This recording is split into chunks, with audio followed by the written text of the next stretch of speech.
ఇక జూబ్లీహిల్స్ పిఎస్ లో విచారణకు వెళ్లడానికి ముందు తెలంగాణ భవన్ లో కొన్ని హాట్ కమెంట్స్ చేశారు కేటీఆర్. ఆయన ఏం మాట్లాడారనేది ఒకసారి మనం చూద్దాం. పుట్టిన మట్టి సాక్షిగా అంతరాత్మ సాక్షిగా చెప్తున్న అక్రమ అనైతిక పనులు నేను ఎప్పుడూ చేయలేదు అన్నారు కేటీఆర్. ప్రభుత్వంలో దోపిడీని బయట పెడితే మమ్మల్ని వేధిస్తున్నారు అన్నారు కేటీఆర్. నా వ్యక్తిత్వ హననానికి పాల్పడ్డ రేవంత్ రెడ్డిని ఎప్పటికీ వదిలిపెట్టనని, ఆయనకు అంటకాగుతున్న పోలీసుల్ని కూడా వదిలిపెట్టనంటూ అన్నారు కేటీఆర్. మా పోరాటం ప్రభుత్వ అవినీతి హామీల అమలుపైనే అన్నారు ఆయన.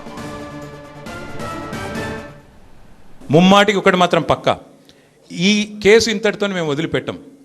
నా క్యారెక్టర్ అసాసినేషన్కి బాధ్యులైన రేవంత్ రెడ్డిని ఆయన తొత్తులుగా పనిచేస్తున్న పోలీసులు కొంతమంది, అందరినీ కాదు, కొంతమంది పోలీసులు ఎవరైతే ఉన్నారో ఆయన తొత్తులుగా, ఆయన అడుగులకు మడుగులతో పనిచేస్తున్నారో వాళ్ళని నేను కూడా వదిలిపెట్టను. ఎందుకు వదిలిపెట్టను?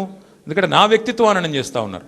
లేని లింకులు అంటగట్టి, లేని రంకులు అంటగట్టి, నాకు ఇష్టం ఉన్నట్టు ఎవరెవరో యాక్టర్లకు లింకులు పెట్టి చిల్లర రాజకీయం ఏదైతే చేస్తున్నారో ఈ విషయంలో నేను మాత్రం వదిలిపెట్టను. మీరేదో ఇవాళ ముఖ్యమంత్రి హార్వర్డ్కి పోయిండు, ఆడ వచ్చిరాని ఇంగ్లీష్లో ఏం నేర్చుకుంటుండో ఏం తెచ్చిండో కానీ ఆయన వచ్చే వరకు టైంపాస్ చేద్దాము అని చెప్పి మీరు డ్రామా చేస్తున్నారు. మాకు తెలుసు, ధారావాహికలాగా నడుపుతా ఉన్నారు. మాకేం ఇబ్బంది లేదు. మీరు ఎన్నిసార్లు పిలిచినా వస్తాం. ఎందుకంటే చట్టాన్ని గౌరవించే పౌరులం, తప్పకుండా వస్తాం.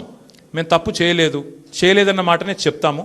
మీరు ఎన్ని రకాల డైవర్షన్ గేమ్లు ఆడినా మేము మాత్రం అర్జునుడి కన్ను ఎట్లయితే ఆనాడు తన గురి మీదనే ఉండనో అట్లే మా గురి మొత్తం కూడా ఈ ప్రభుత్వ అసమర్థత మీద, మీ అవినీతి మీద, మీరు ప్రజలకిచ్చి ఎగ్గొడుతున్న హామీల మీద, యనుమల రేవంత్ రెడ్డి ఎగవేతల రేవంత్ రెడ్డికి ఎట్లా మారిపోయిండో అన్న దాని మీద 420 హామీలు ఇచ్చి ఇప్పటివరకు 4 హామీలు కూడా నెరవేర్చకుండా ఎట్లా ఈ లుచ్చా పనులు చేస్తున్నాడో వీటిని ఎండగడుతూనే ఉంటాం.